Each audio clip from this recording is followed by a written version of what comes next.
अस्सलाम वालेकुम all viewers, hope you all are doing good. So आज का लेक्चर शुरू करने से पहले अगर आपने अभी तक हमारे चैनल को सब्सक्राइब नहीं किया तो प्लीज डू सब्सक्राइब, ताकि जैसे जैसे नई वीडियोस आएं तो आपको उनका नोटिफिकेशन मिलता रहे। सो आज का टॉपिक है जिस पे हम बात करेंगे वो है स्किल्स ऑफ इफेक्टिव कम्युनिकेशन। कि इफेक्टिव कम्युनिकेशन क्या होता है, बेसिकली कम्युनिकेशन क्या होता है और हम अपनी कम्युनिकेशन को इफेक्टिव कैसे बना सकते हैं, उसकी क्या टाइप्स हैं और इफेक्टिव कम्युनिकेटर्स जो हैं उनकी क्या खसूसियात होती है, उनमें क्या कैरेक्टरिस्टिक्स पाई जाती हैं। तो सबसे पहले हम देख लेते हैं कि कम्युनिकेशन क्या होता है। ठीक है, तो communication is exchange of thoughts, messages और information as by speech, signals, writing और बिहेवियर। कम्युनिकेशन क्या है कि बात करना, बातचीत करना, अपने थॉट्स किसी दूसरे के सामने जो है वो बताना, उसके सामने एक्सप्रेस करना, अपना मैसेज किसी दूसरे को देना या कोई इंफॉर्मेशन देना, स्पीच के थ्रू, सिग्नल्स के थ्रू, राइटिंग के थ्रू या बिहेवियर के थ्रू। ये कम्युनिकेशन के अंडर आता है। ठीक है, कि हमने अपने थॉट किसी के सामने एक्सप्रेस किए, उसने उसके थॉट हमारे सामने एक्सप्रेस किए, या हमने किसी को कोई मैसेज दिया, कोई इंफॉर्मेशन दी, या किसी को कोई नॉलेज शेयर की किसी के साथ। ठीक है, तो ये क्या कहलाता है, कम्युनिकेशन कहलाता है। उसके बाद है कम्युनिकेशन प्रोसेस। कि कम्युनिकेशन प्रोसेस क्या होता है। The process of communication refers to the transmission और पैसेज ऑफ इंफॉर्मेशन और message from the sender through a selected channel to the receiver, overcoming barriers that affect its pace. This process is cyclic one as it begins with the sender and ends with the sender in the form of feedback. Communication process क्या होता है कि हम कोई एक information जो होते हैं वो ट्रांसमिट कर रहे होते हैं, किसी एक जगह से दूसरी जगह पे ट्रांसफर कर रहे होते हैं मैसेज के थ्रू। ठीक है, और उसमें एक प्रॉपर चैनल होता है। जैसे फॉर एग्जांपल क्या है कि इसकी एग्जांपल देख लेते हैं। Consider Sarah wants to meet Ali for lunch on Tuesday and sends an email. Source इसमें सारा है। ठीक है, इनकोडर क्या है, the processing that takes Sarah thought and convert that to words and then into the pressing of keys on the computer keyboard. सारा के जो thoughts थे, सारा ने क्या किया, कीबोर्ड, कंप्यूटर का जो कीबोर्ड था उसको प्रेस करके अपने थॉट्स उस पर एक्सप्रेस किए, उस पर लिखे, वर्ड्स में कन्वर्ट किए। ठीक है, उसके बाद क्या हुआ कि message, the text of the email sent Ali, can you meet for a lunch on Tuesday, regard Sarah. ये वो थॉट्स थे उसके जो उसने वर्ड्स में कन्वर्ट किए और फिर उसको सेंड किया। ये मैसेज था उसका या उसके थॉट से जो उसने अली को भेजने थे। चैनल क्या था इसमें कि द ईमेल सिस्टम, ईमेल के थ्रू ये मैसेज सेंड हुआ तो ये चैनल आया। रिसीवर इसमें अली था जिसके पास वो मैसेज सेंड हुआ। Decoder, Sarah's conversation of Samble seen on his computer, on her computer screen into an understanding that Sarah wants to know if Ali can meet her for a lunch on Tuesday. जो सारा ने conversation की उसके साथ, जो उसने उसको message भेजा वो उसकी स्क्रीन पे भी शो हो रहा था। ठीक है, उसके बाद ये आ गया, ये सारी आगे चीज उसमें कि कम्युनिकेशन प्रोसेस कैसे है, कि हम अपने मैसेज को कैसे ट्रांसफर करते हैं किसी दूसरे पर्सन के पास। ठीक है, उसको कैसे अपना मैसेज भेजते हैं, सेंड करते हैं, या तो इधर in the form of writing और इधर in the form of speaking. Okay, उसके बाद है how do you develop effective communication skills. कि हम अपने अंदर इफेक्टिव कम्युनिकेशन स्किल्स कैसे जो है वो डेवलप कर सकते हैं। उसके लिए कुछ पॉइंट्स हैं। Make communication a priority, take classes, read books, magazines and articles. जितना ज़्यादा हम बुक्स को रीड करेंगे, मैगजीन्स पढ़ेंगे या कोई लेक्चर्स हो रहे हैं उनको देखेंगे, सुनेंगे या क्लासेस लेंगे, तो ये हमारी कम्युनिकेशन को इफेक्टिव बनाने में बहुत ज़्यादा हमारी हेल्प करेगी। सबसे पहले तो हमें कम्युनिकेशन को जो है वो प्रायोरिटी बनाना पड़ेगा। फिर उसके बाद आगे हम बुक्स रीड करेंगे, उससे रिलेटेड जितनी भी चीज़ें जो हैं वो हम करना शुरू करेंगे, तो फिर हमारी कम्युनिकेशन जो है हम उसको इफेक्टिव बना सकते हैं। ठीक है, use simple straight forward language and stay on message.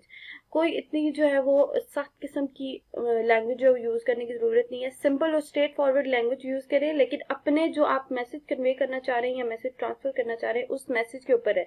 ये नहीं कि लैंग्वेज के चक्कर में आप जो है जो मैसेज पहुंचाना चाह रहे हैं वो मैसेज वहीं का वहीं रह जाए और आप लैंग्वेज पे फोकस करते रहें। आपने सिंपल लैंग्वेज यूज करनी है, लेकिन अपना जो मैसेज है वो अपने जो ऑडियंस है, जो लोग हैं उन तक लाजमी पहुंचना चाहिए, जिनसे आप बात करें, जिनको आप अपना मैसेज ट्रांसफर करना चाह रहे हैं, ठीक है। Engage your listener or reader, ask questions and invite opinions and solicit their feedback.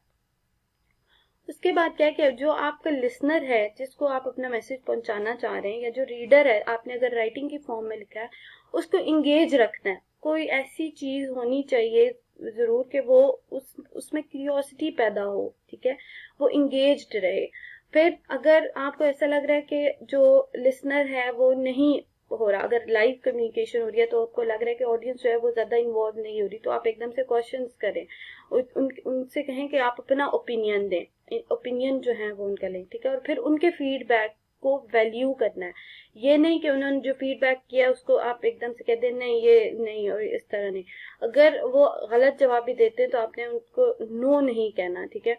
आपने उनके फीडबैक को वैल्यू करना है, उनको बताना है कि ठीक है, आपने एटलीस्ट उन्होंने जवाब तो दिया, ठीक है।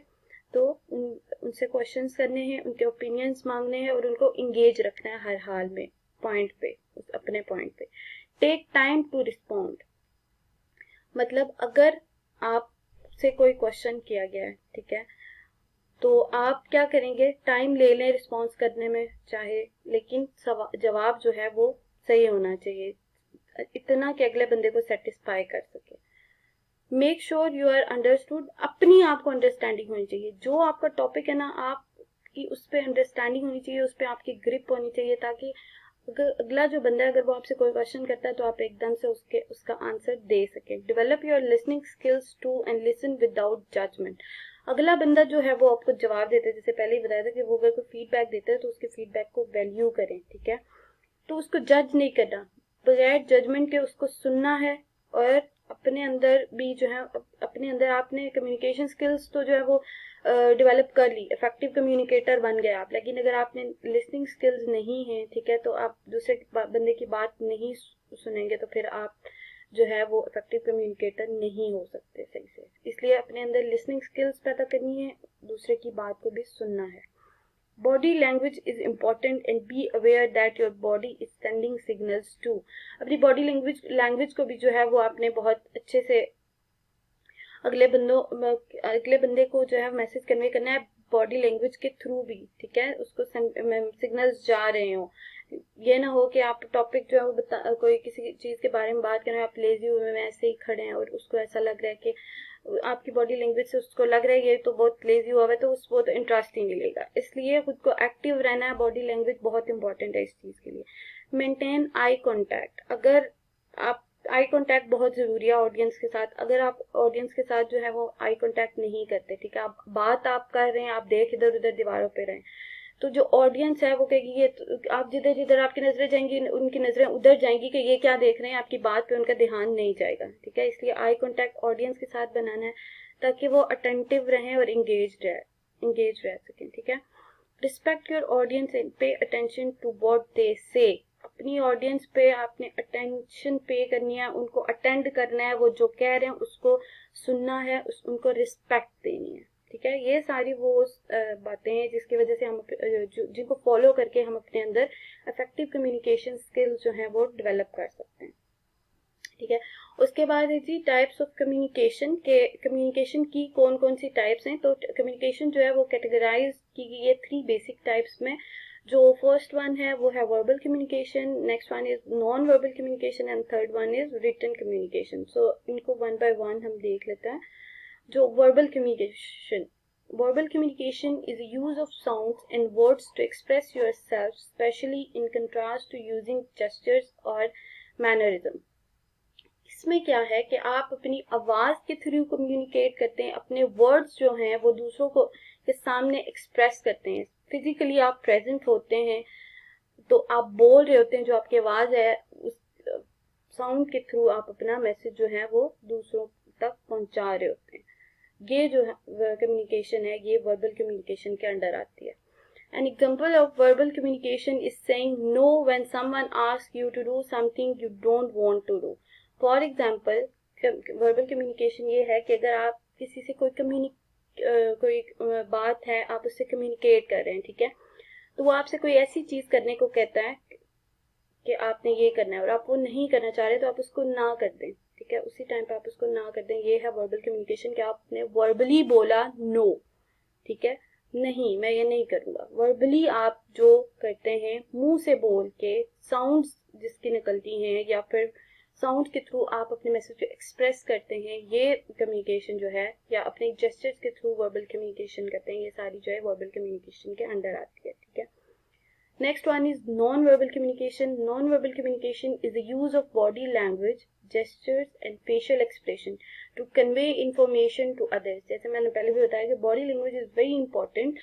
So आप अपनी body language के थ्रू जो मैसेज कन्वे कर रहे होते हैं या जेस्चर्स के थ्रू जो कर रहे होते हैं, फेशियल एक्सप्रेशंस के थ्रू, आपके फेशियल एक्सप्रेशन भी बहुत ज़्यादा इंपॉर्टेंट है, ठीक है। आप कोई बात कर रहे हैं, आप ऐसे मुंह बना रहे हैं, तो ऑडियंस जो है वो कहेगी ये क्या है, वो तो बात ही नहीं सुनेगी आपकी, ठीक है। इसलिए बहुत इंपॉर्टेंट चीज़ है ये। हमने अपने फेशियल एक्सप्रेशंस को भी जो है वो उनके थ्रू भी मैसेज कन्वे करना है, उनको आपने सही स्टेबल रहना है ड्यूरिंग कम्युनिकेशन, ठीक है। तो ये जो कम्युनिकेशन है थ्रू बॉडी लैंग्वेज या जेस्चर या फेशियल एक्सप्रेशन के थ्रू जो कि हम इंफॉर्मेशन दूसरों तक पहुंचा रहे होते हैं, ये हमारी नॉन वर्बल कम्युनिकेशन में आती है। For example, you might smile unintentionally when you hear a pleasing and enjoyable idea or piece of information. For example, इसमें क्या आता है कि अगर आपने ऑडियंस से कोई क्वेश्चन किया है, ठीक है, और उस जो ऑडियंस में जो बंदा था जिसने आपको जवाब दिया और उसका आइडिया आपको अच्छा लगा या आपने उसके आइडिया को एंजॉय किया, ठीक है, तो आपके फेस पे एकदम से स्माइल आई, तो ये जो कम्युनिकेशन आएगी ना, ये कम्युनिकेशन नॉन वर्बल कम्युनिकेशन के अंदर आएगी, ठीक है। इसको हम नॉन वर्बल कम्युनिकेशन कहेंगे। Written communication. Written communication refers to the process of conveying a message through the written symbol. Written communication में वो सारे मैसेजेस आते हैं जो कि रिटन फॉर्म में हैं या फिर सिंबल्स की फॉर्म में आएंगे, ठीक है। Example of written communication are electronic mail, letter, faxes, contracts and postcards that are used to convey message with written symbol. For example, अब जब हम क्लास में कोई लेक्चर हो रहा होता है, ठीक है, उसमें अगर कोई फ्लैश कार्ड या पोस्ट कार्ड वगैरह लगा दिए जाते हैं किसी चीज को बताने के लिए, एक की पॉइंट लिख दिया गया, 2 की पॉइंट्स लिख दिए गए और उस की पॉइंट को लेके आगे पूरी बात की गई, वो जो रिटन फॉर्म में था ना, उसमें उसके थ्रू जो मैसेज कन्वे करने की कोशिश की गई है, वो हमारी कम्युनिकेशन आएगी रिटन कम्युनिकेशन के अंदर। इसमें इलेक्ट्रॉनिक मेल भी आती है, जैसे ऊपर मैंने आपको एग्जांपल दी थी कि सारा ने मैसेज करना चाहा अली को मेल करना चाहिए, ठीक है, कि आप लंच पे मिल सकते हैं क्या, हम लंच पे मिल सकते हैं, तो ये इलेक्ट्रॉनिक मेल के थ्रू उसने मैसेज की, ठीक है, उसने मेल किया, उसको ईमेल किया, ठीक है। तो ये जो कम्युनिकेशन आई उनकी, ये रिटन कम्युनिकेशन के अंदर है कि आपने मैसेज कन्वे किया लेकिन रिटन फॉर्म में, ठीक है।